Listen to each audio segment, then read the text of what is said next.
मध्य प्रदेश के एक जिले का एक बालक अपनी माँ के साथ आया, फोटो की दुकान लगाया था वहां पे, अपनी माँ के साथ आया। बूढ़ी माता जी थी, बिल्कुल सत्य घटना आपको नवरात्रि की बताए। धाम पर नवरात्रि का महोत्सव, हम भी दिन में मौन रहते थे, शाम को मौन खोलते थे। दुर्गा सप्तशती का पाठ चलता था, हवन चलता था, पूजन चलता था, भगवती का जगराता रात को होता था। तो फोटो बेचने की दुकान लगाने वाला आया, बगल में बड़ी लाइन निकली, इलेक्ट्रिक पोल, 11,000 वोल्टेज की लाइन। छठवें या सातवें दिन हमें याद है, आज भी वो घटना आज हमें सुबह बार बार याद आ रही थी।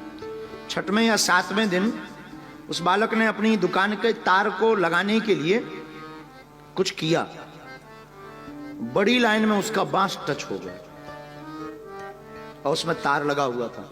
उसका एक तार नीचे लटक रहा था। आंखों देखी बात है, हम बिल्कुल सामने ही बैठे थे, हम उसको कहते जा रहे बड़ी संभल के करना। अब वो कैसे कला चूक गया पता नहीं चला।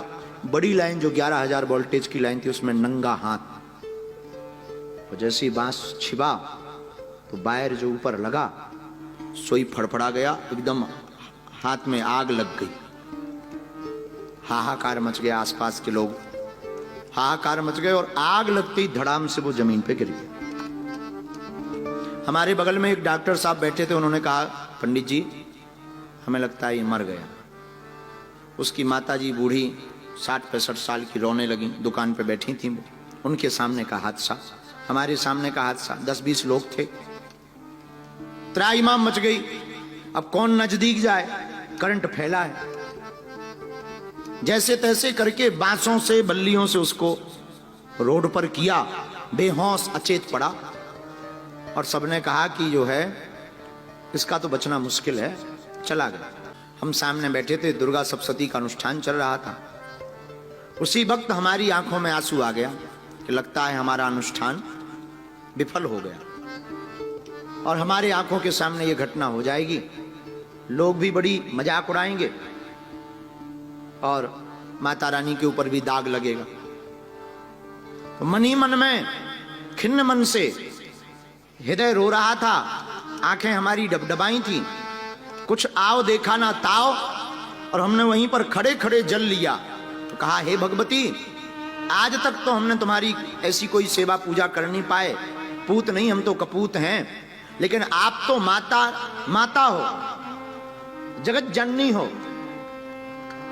आज हमारा यही प्रण है, बिल्कुल हम अपने साक्षात अनुभव को आपको बता रहे हैं कि हे मां, अगर हमने दुर्गा सप्तशती का एक भी अक्षर ठीक बोला हो या सेवा की हो, इस बालक को कुछ नहीं होना चाहिए। एम्बुलेंस आई, हॉस्पिटल ले गए। रास्ते में जो डॉक्टर साथ में गए थे, उन्होंने कहा कि 90% काम हो गया, अब तो हॉस्पिटल ले जाना है तो ले चलो, बाकी असंभव है। हमने कहा हमें अपनी भगवती पर भरोसा है। और रास्ते में ही भगवती ने लीला की कि उसको जो है हॉस्पिटल जाते जाते चेतना आ गई।